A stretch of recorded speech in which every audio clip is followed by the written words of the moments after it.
I am located in Davidson County. Not originally from Tennessee. I'm from South Carolina. I've been with Extension for about 3 years now.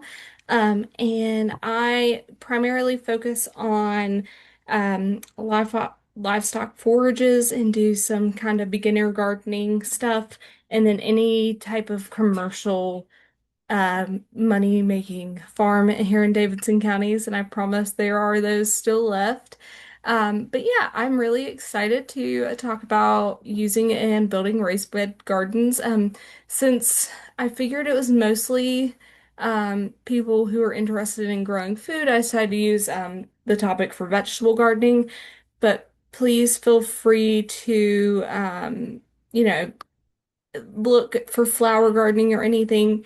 Raised beds can really be used to grow any type of plant.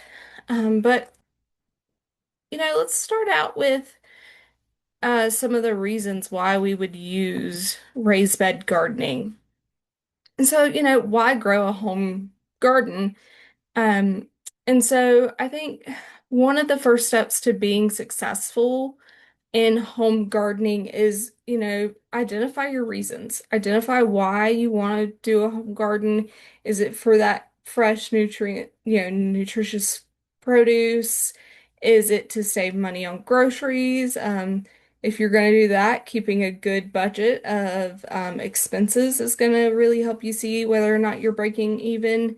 A lot of people enjoy it because there's a lot of physical activity and things like that that goes along with home gardening and saving money.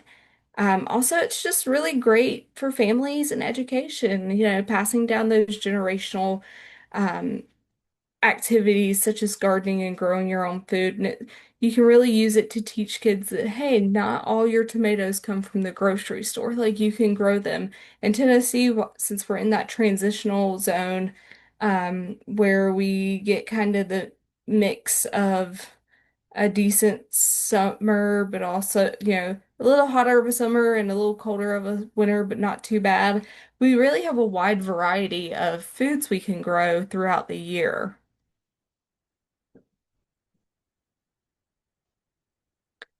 And so,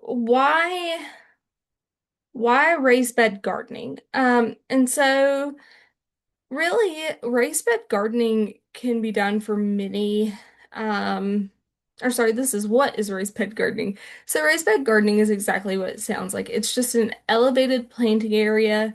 A lot of people with mobility, um,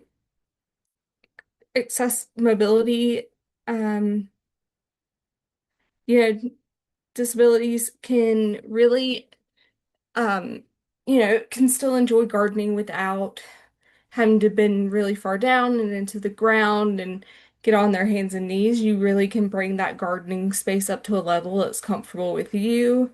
Um, and, it's typically framed by either wood, stone, um, compost.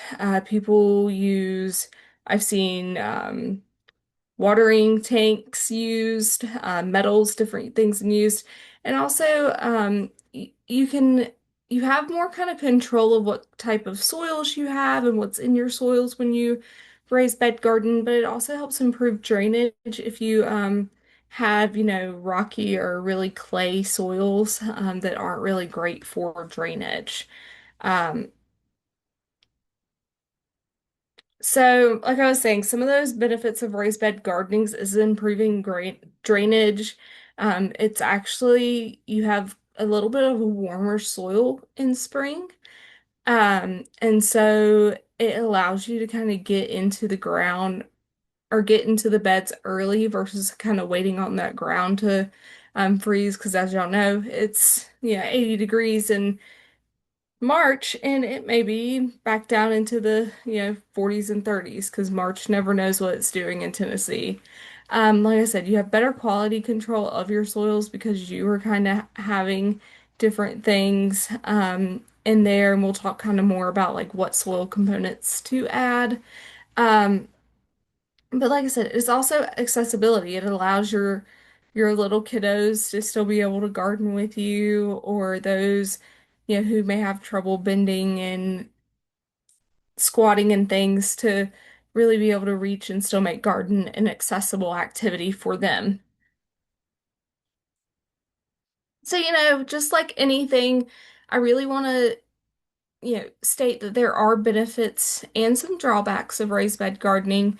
Um, that people just need to be aware of. And so some potential drawbacks that you may have is, your raised beds may dry out a little faster, and there's a little bit more upfront cost with building materials and having to place the soil or the peat moss and things. As well as a lot of people decide to use irrigation, drip irrigation. And so that can be a cost and a learning curve to learn how to use drip irrigation.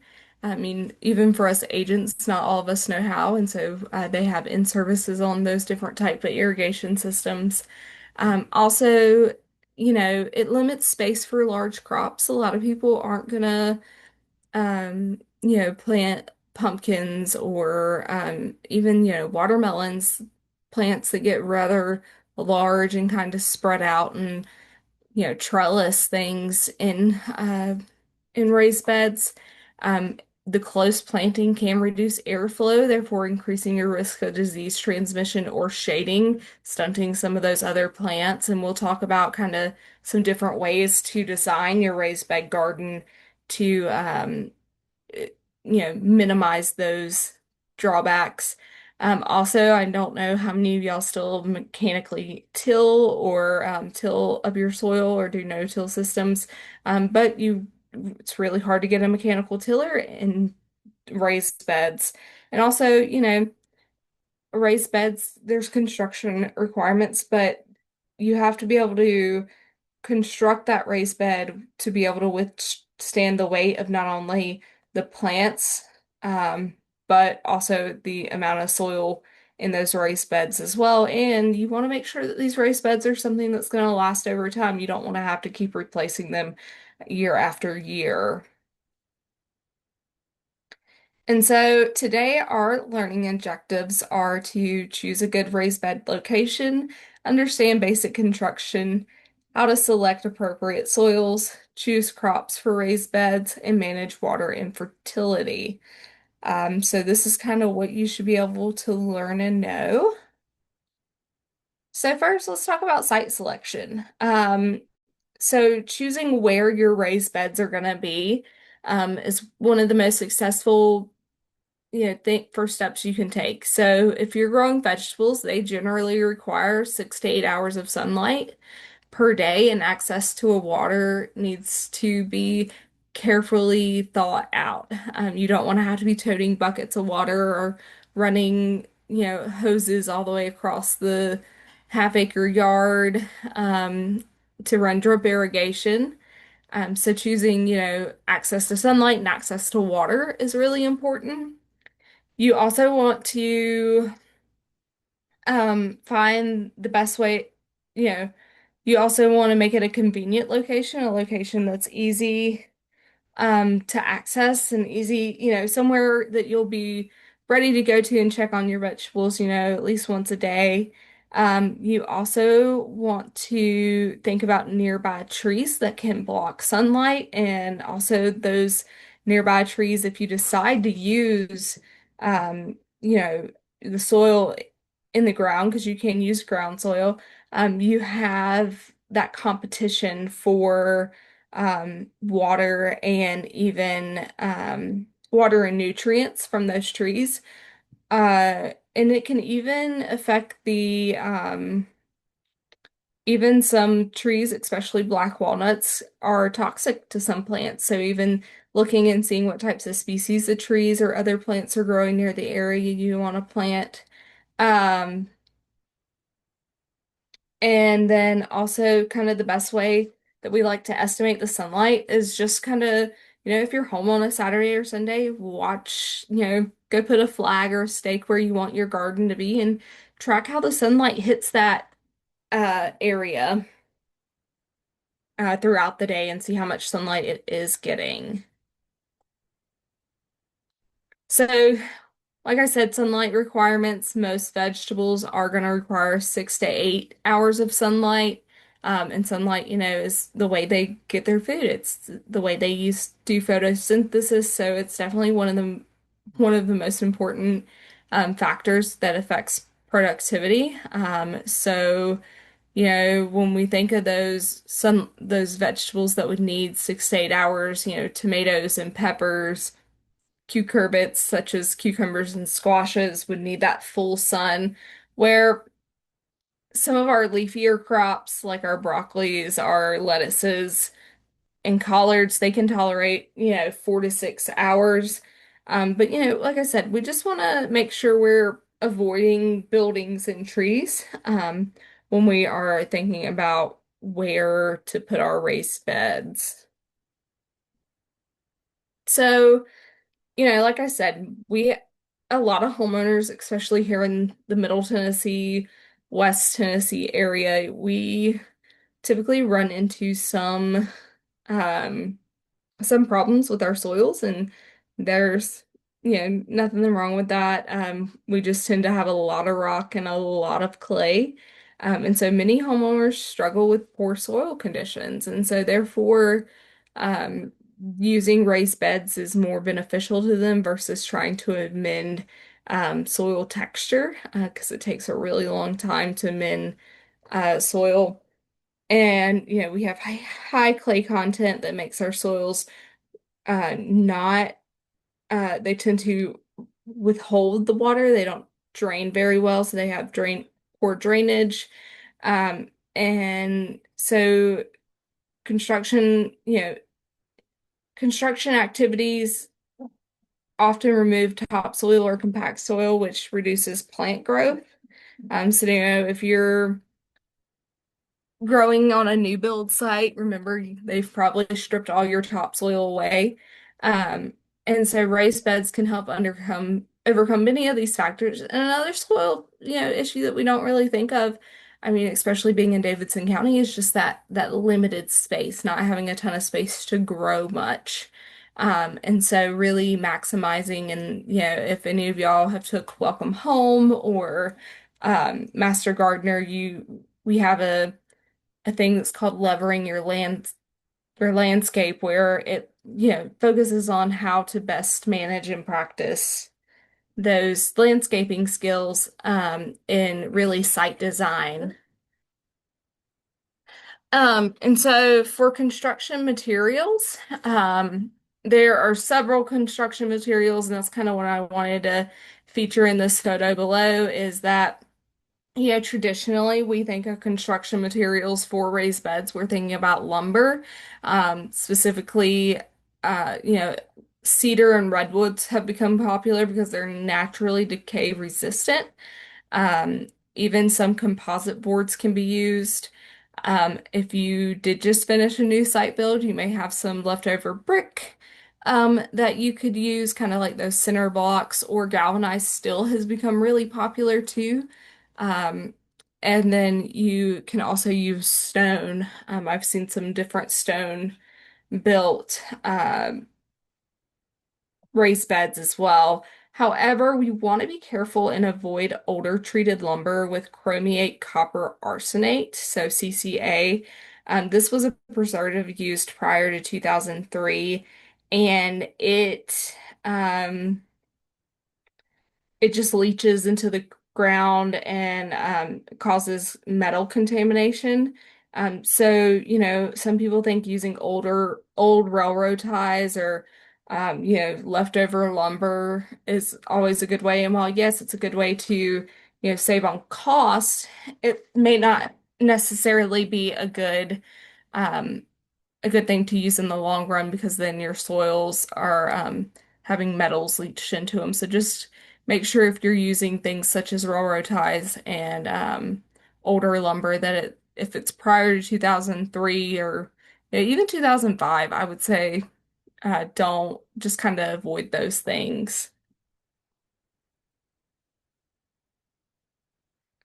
So bed dimensions, really, this is up to you on how big you want to make your raised bed. I know some people that have 12-foot long raised beds. I know some people who just do 4 feet. So it's really up to you how much space you have and what crops are you looking to grow. So the most common size raised bed we see is kind of that 4 foot size. So gardeners can reach the center from either side without stepping into the bed. However, your depth of your bed is really going to um, you know, vary based on what kind of plants you're wanting to plant there. And we'll talk more about rotational planting and kind of the benefits of that. And so, really, our depth should be anywhere from 6 to 12 inches for most gardens.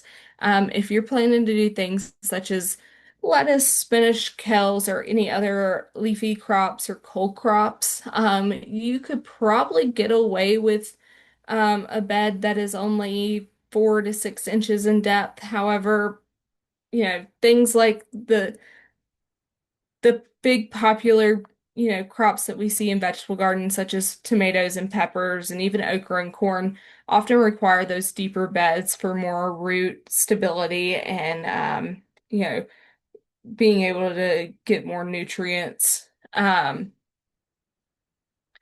So, some things to think about if you do have poor soil quality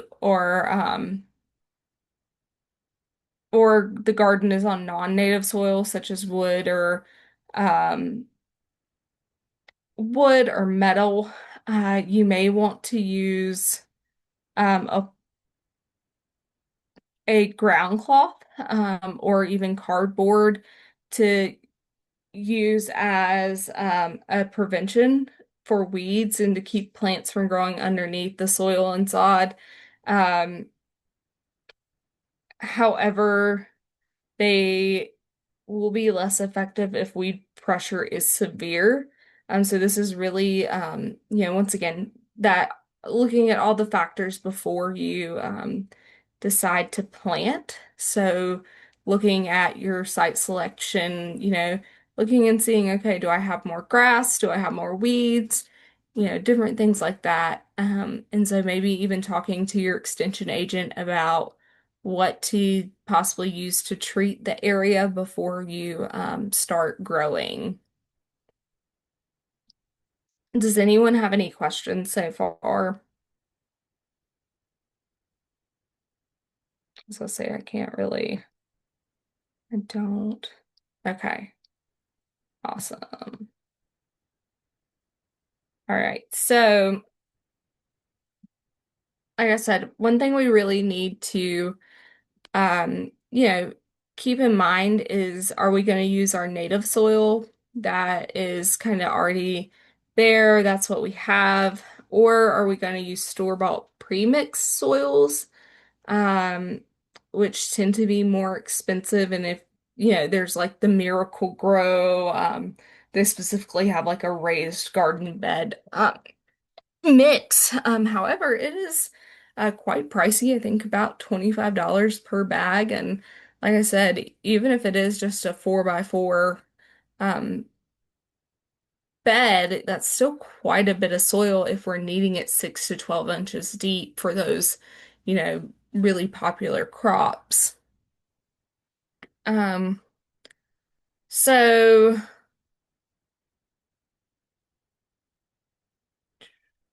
So, just be cautious if you do decide to use native soils and kind of till up the topsoil and you'll need to construct a taller bed as well.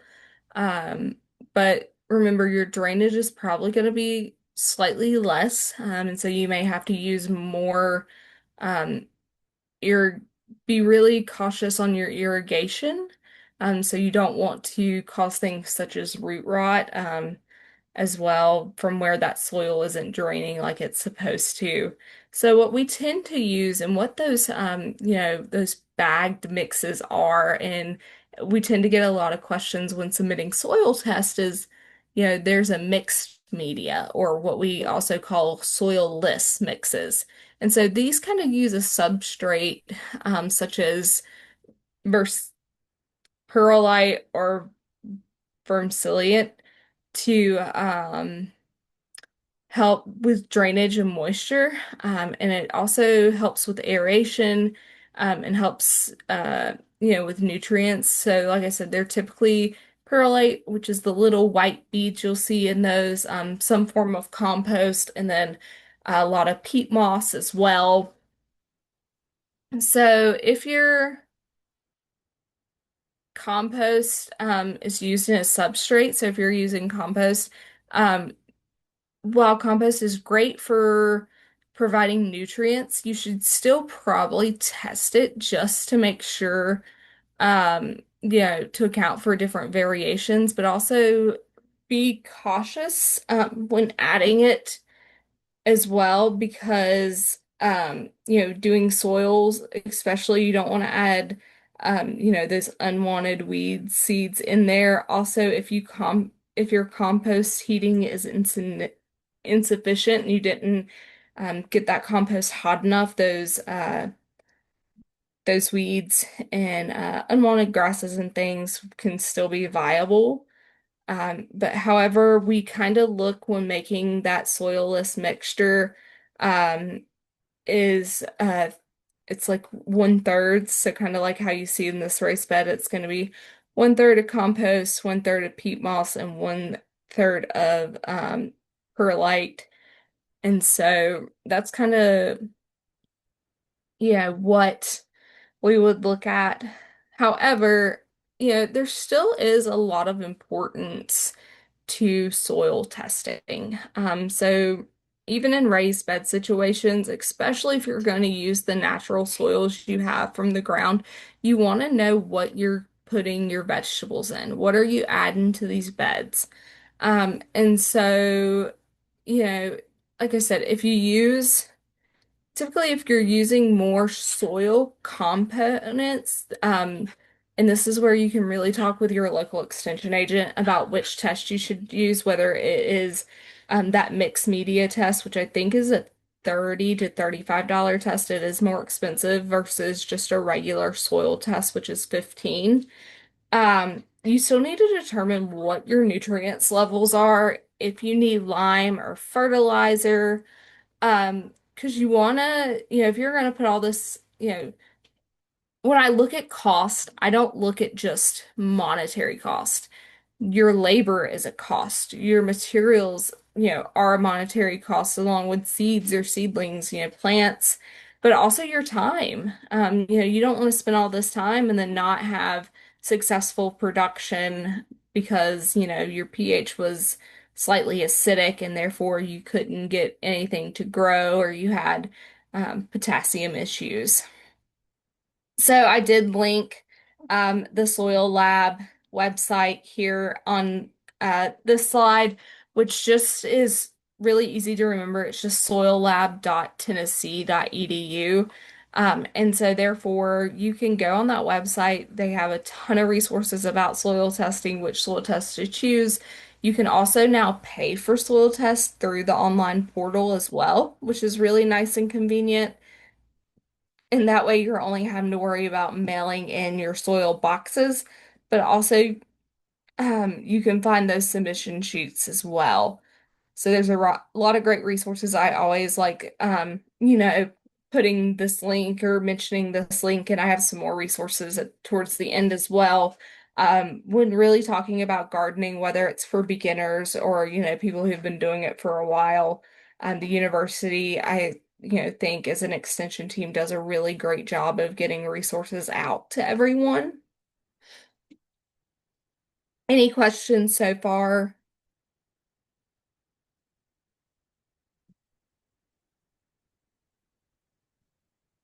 All right, so let's kind of talk about the different types of crops. So we have, yes, Shane, I do think there are a few questions in the chat. okay. I cannot see the chat. Okay, so we have Oh, now I do see it. Yes. Okay, we are leaving our raised beds alone during the winter for pollination. Now we have weeds growing. How do we enhance the pollinators but keep the weeds out? Okay. Yeah, I think Cody asked a really good question about, are these just trying to help the pollinators with food sources or habitat? Um, That's a really good one. This is where you can do things such as clover or even you know, barley or rye in But your raised. Go ahead. I was just gonna say buckwheat was one that we used and Oh, raised yes.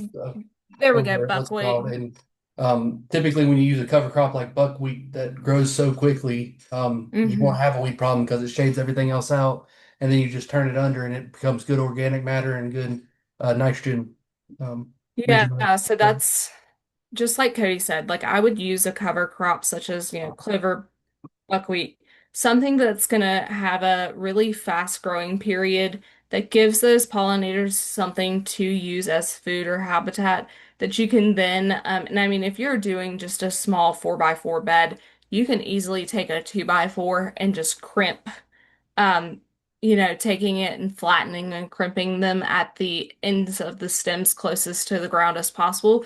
Therefore, you're killing off the plant itself, and then you're taking your hoe or your rake or your tiller and mixing that organic matter back into the soils. So I think that's probably the best thing to do. You can go in and weed. It's just really hard to control weeds once you have them and you don't necessarily want to. I've never used pesticides in a raised bed before, but I don't, you don't want to mess with the viability of your soils. I see someone has their hand up. Ross? Yeah, that's me. One thing I do is in the winters I cover up my raised beds with like leaves or straw. That's Yeah, just that's it breaks down and then you don't have to worry about weeds come spring. Yeah, so we'll talk about that later on in some management practices. But yeah, using straw, mulch, leaves, it really does help kind of block out those weeds um and helps add that organic matter and nitrogen back into your soil. So therefore, if you do need to fertilize, you won't need very much.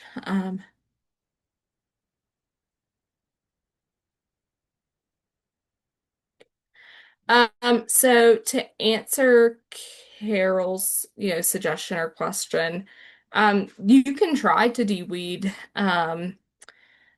your raised bed. It's going to be a lot of work, and you can break them up. What's wrong is, what the one thing you worry about are those dormant seeds that are kind of already in there from where the seeds heads have let go. They've dropped their seeds. Now those are in the soils, and so you may experience more weeds um, in the spring or when you aren't using those raised beds. So that's kind of a good reason to do cold season crops as well as warm season crops, and then in that intermediate, keep it covered up with some type of cover crop or some type of mulching.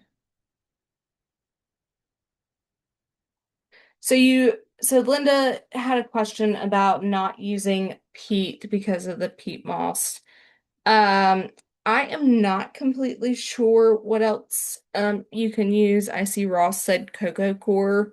I can do some research and send that to Cody to answer for you. Like I said, I do a lot of beginning gardening, and so I unfortunately soils is something I know enough of, but not necessarily everything. But let me do the research on that and get back to you. Um,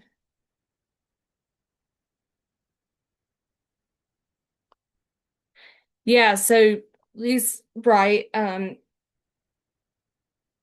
You know, be careful, kind of like we said, with what you decide to use to treat or to make your raised bed out of. such as cinder blocks and things. I'm not quite sure if they can affect pH. That's something I would have to research. But if you heard it from an extension agent, I want to believe that they have done their research prior and have used university resources. But yes. Leanne asked, is there a safe grass killer or chemical for weeds that I could use now before I actually plant? Hmm, that's a great question, and I am so sorry I'm having to give the answer of let me get back to you. But a lot of times if you just go ahead and use kind of that planting fabric, that, landscape fabric or cloth, or even ground plastic to go ahead and, smother and block the sunlight out of that grass. We haven't gotten too warm, I don't suspect. So I would kind of use some type of ground coverage to kill out the grass and the weeds. Um, you know, before I just really worry about pesticides and what they will affect and won't. That's like I tell a lot of people if they're going to use fresh manure, a question you may want to ask is, was their hay treated? Because you may not think about, there's a chemical called Grazon that a lot of people use to help control weeds in their hay pastures. However, it still has a half-life in the manure when you spread that on your vegetables, and it will kill some of those things such as like your tomatoes. So just be really careful when using chemicals. And, you know, I'm always going to say read the label. The label is law. That is what we go by in extension as well, is we're going to follow that label to a T. And us as commercial pesticide license holders, that is what we are taught as well, is label is law. So I would really stick to the label of the product. But I can see if I can find some good publications about using different pesticides for weed control near vegetable gardening. But once again, this is a great option to use those cover crops to kind of block out those weeds as well. But great questions.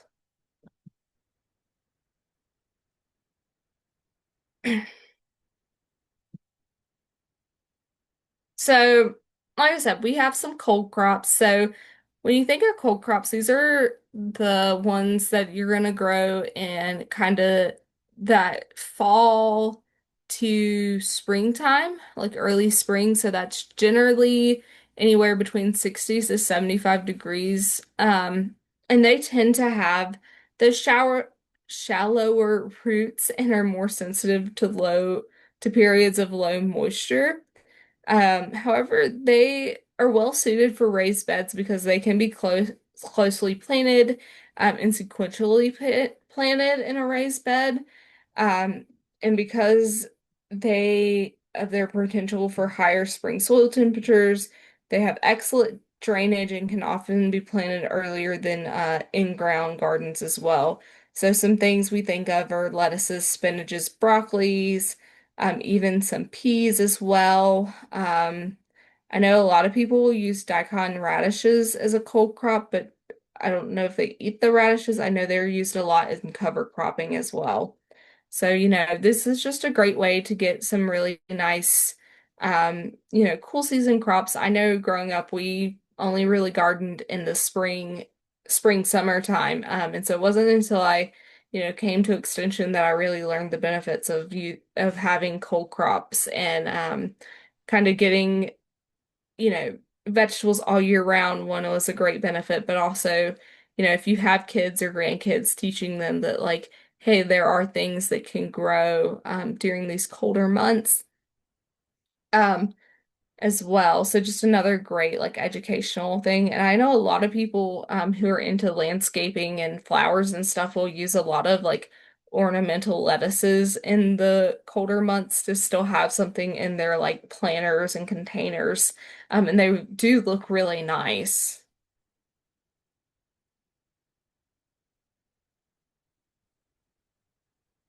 And so, you know, we're all pretty familiar with our warm season crops, such as our tomatoes, peppers, cucumbers, squash, okra.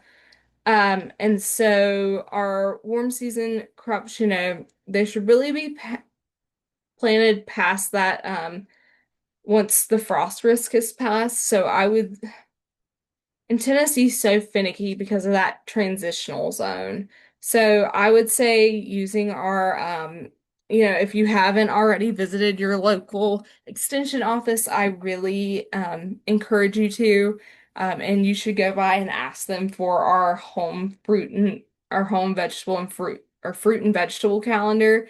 It's a great resource that kind of has month to month steps and recommendations of what you should be doing to prepare for your garden, when you should be planting, when you should be doing your seed starts and everything, and even has recommendations of like different things to do and use during those periods. So it's a wonderful resource. The pictures are always great, and they're very well made.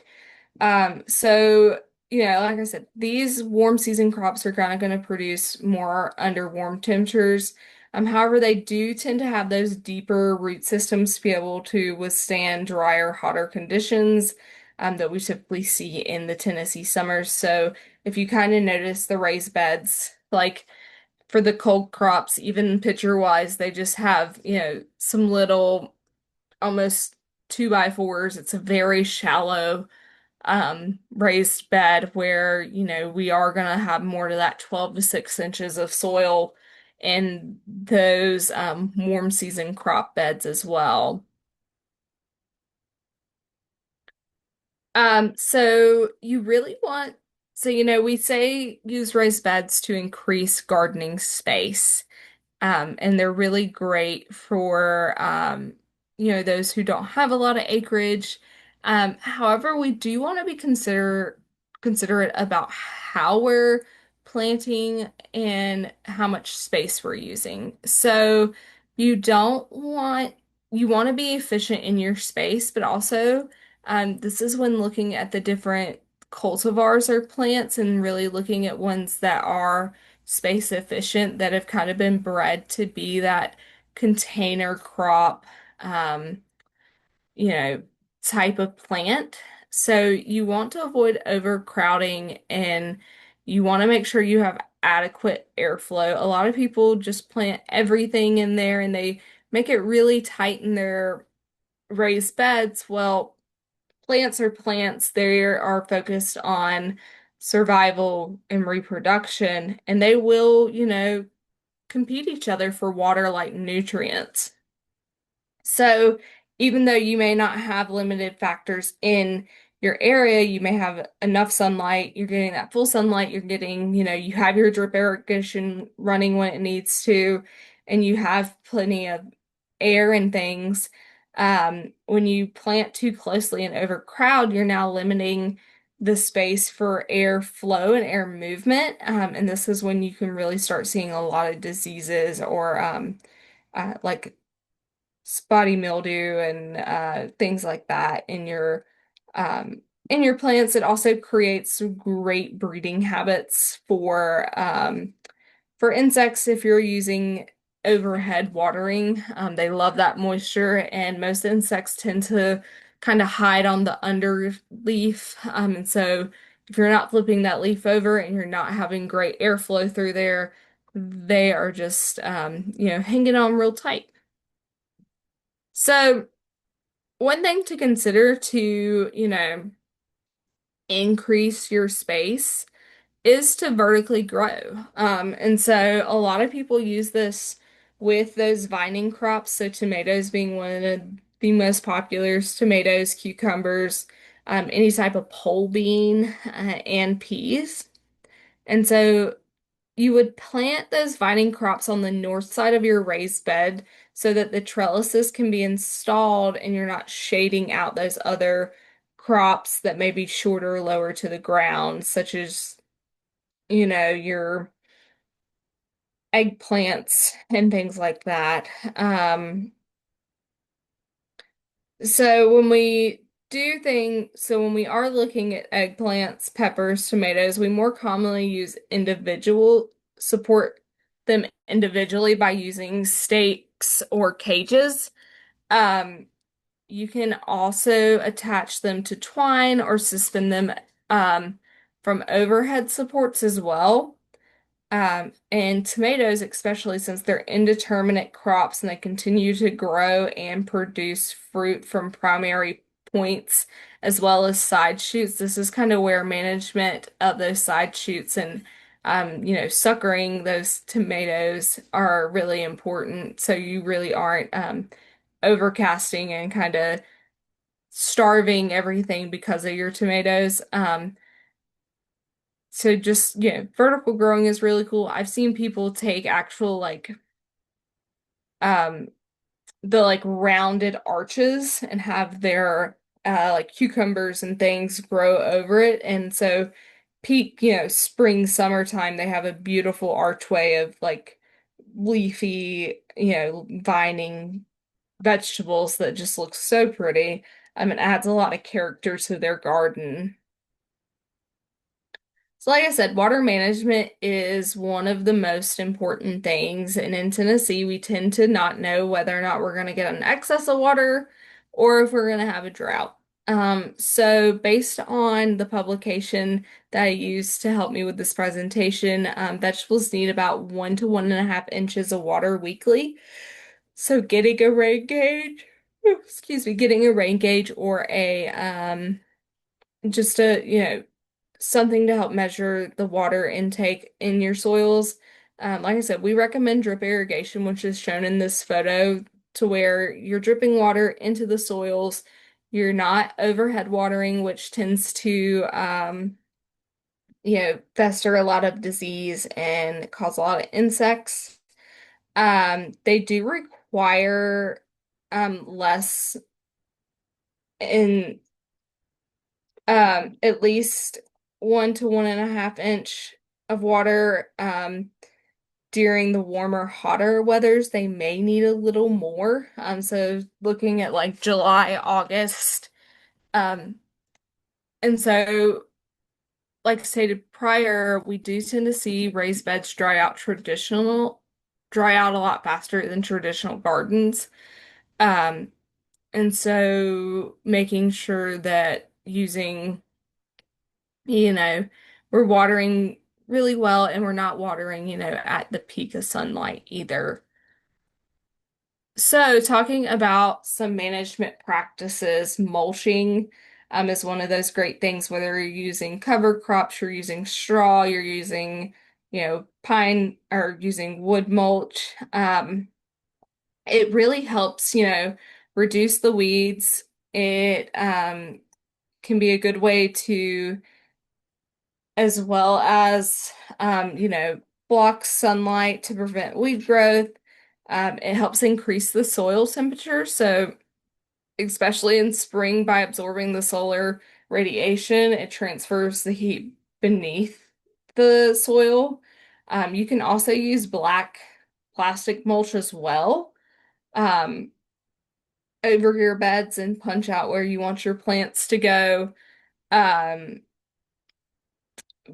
But if you do use plastic mulch, most people use the irrigation as required under the mulch so it can permeate to the soil. Um, Woven black or white ground cloth is also an option when mulching or covering your raised beds. And it is permeable to water and air, and you can reuse it. So that's a great material. Once again, there are some upfront costs. However, whether you're wanting to use natural mulches such as wood, straw, or plastic mulches, it helps, reduce the rate of evaporation as well. And it really can conserve soil moisture, and reduce your watering needs because your soils are protected. So, crop rotation, this is where you rotate the plant's families each season, and this helps reduce on pest and disease pressure. So some of the common groups we have are fruiting crops such as tomatoes, peppers, and eggplants. Then you have your vining crops such as your cucumbers, squash, muskmelons, and watermelons. You have your brassica family, which is your broccoli, cabbages, turnips, hills, and then you have your rooting crops such as carrots, beets, potatoes. And so you really want to rotate your crops that you're using in those beds really to just help with, pest pressure, disease pressure. Because a lot of times if we're planting such as like cucurbits, like we think, oh, well, cucumber's not a squash, and so therefore if I plant squash here, I'll be good. Well, you're correct, a cucumber isn't technically a squash. However, they are in the same family of vining crops, and so therefore they are typically still susceptible to the same pest and disease pressure. Whereas your fruiting crops, such as your tomatoes, maybe would not be as, susceptible to those diseases. And also, you have to remember different plant has just different nutrients needs, and sometimes rotating throughout your beds can help add and especially if you're using those mulching techniques or cover crop techniques, you aren't just stilling, taking up so much nitrogen out of your soils that you're having to fertilize that bed every single year. So really helping with some of those regenerative uh, practices. So another thing you can try is something called square foot gardening. So this is where you divide your beds into 1 foot squares, and it's a smaller grid system which helps gardeners manage spacing and maximize productivity. So, like I said, a lot of time people are using raised beds because they do lack space. So you do want to get the most bang for your buck out of these raised beds. You want to make sure that you are growing as much as possible. So the square foot gardening technique is one that is really great to use. And I like that they took just kind of like, it looks like just like wood sticks or even like a panel and just kind of laid it down. And that way they can reuse that in every bed or every year even. So that way they can have that grid. It's already measured out for them and there's not much mental thought that has to go in it. So a lot of people in Tennessee are all about, season extension. How can we extend our season? So that first kind of the first front half of the picture is showing what we call floating row covers. And so this is agricultural fabric that is typically a lightweight flat fabric that covers the plant but it still allows light, air, and moisture to pass through. And these can be simply installed and laid over. And then as you see, they kind of have like PVC pipe just laying on the sides to help keep the fabric down and make sure it doesn't, blow off in the wind. However, for some crops that do have sensitive growing points, like our peppers and our tomatoes, floating rows can cause abrasions to the fruit under windy conditions. Um, and these fabrics do have different weights to them. So the heavier the cover, it often has to be removed in the mornings and replaced in late afternoon to provide nighttime temperature protection while still enabling light to reach the crops during the day. Um, However, one of the drawbacks is that these cloths tend to block your pollinating insects, so vines must have the covers removed when flowering begins. However, it will help to protect your fruit from insect damage as well. So that's a little, risk versus benefit that you'll have to weigh on using floating row covers. However, kind of that next step up is a low tunnel, which can be used out of that same agricultural fabric Um, and you're going to use clear poly, PVC pipe. And they are typically added in right at springtime and right at fall and removed during the warmest parts of the growing season. And they help, they just give a little extra help to allow for air movement and prevent overheating in those crops. However, the downside of those low tunnels are that they do not allow rain to reach the crops. So you will have to probably irrigate with some type of drip irrigation. And they are also, however, if you do use the same material that you use for your floating row covers, they are permeable to water. So you could use less irrigation depending on what your precipitation rates are. So that's kind of all I have tonight. So some key takeaways is we want to make sure we're choosing a location and really thinking about where to place our raised beds. So you don't want to place them at the bottom of the hill where everything's going to drain. But you want to make sure they are getting about that 6 to 8 hours of sunlight. We want to make sure that we are still testing our soils or soilless mixtures and making sure we have the right nutrients and pH for those plants. Water consistently, um, or water consistency is important to make sure that those plants have enough moisture, and then also making sure we're not overcrowding and using proper spacing. So I really, like I said, I like to give additional resources. So the publication that I used to help create this presentation was from our Tennessee Vegetable Gardening program that they did a few years ago. And so this is the publication number. So if you just kind of go University of Tennessee and look up this W346E publication, you will find the publication that I use. It's called Building and Using Raised Bed Gardenings. Also, the W346 is the publication key for the whole series as well. However, you can also go visit the UT Horticulture website. And on that website, they have different categories from fruit to vegetable to lawn. That's also where you can find the calendar that I was talking about as well. But they have that whole series as well on there. And then, like I said, another great resource when looking at soils is the plant pest or plant soil plant and pest center as well. And so their website is listed below. And like I said, I did give this presentation with notes to Cody so he can share that with y'all. And so thank you so much for your time. I'm so excited that I was able to spend my Monday night with y'all teaching you about raised bed gardening. I see that we have two chats.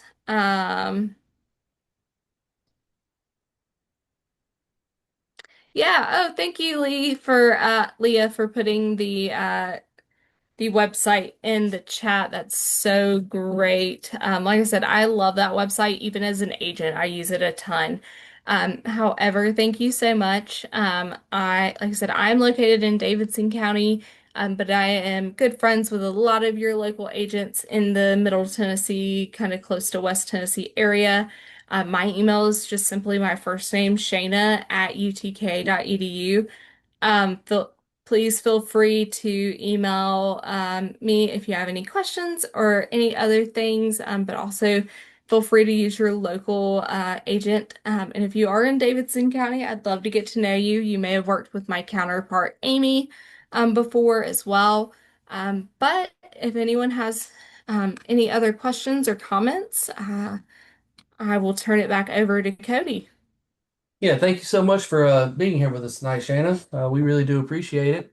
So if anyone's got any questions, now would be the time to ask. Oh, oh, thank y'all so much. I'm glad y'all enjoyed it.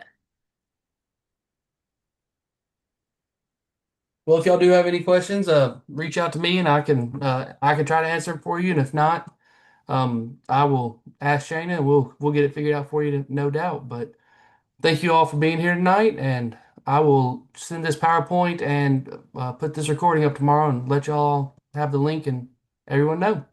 Y'all have a good All night. right. Bye, y'all.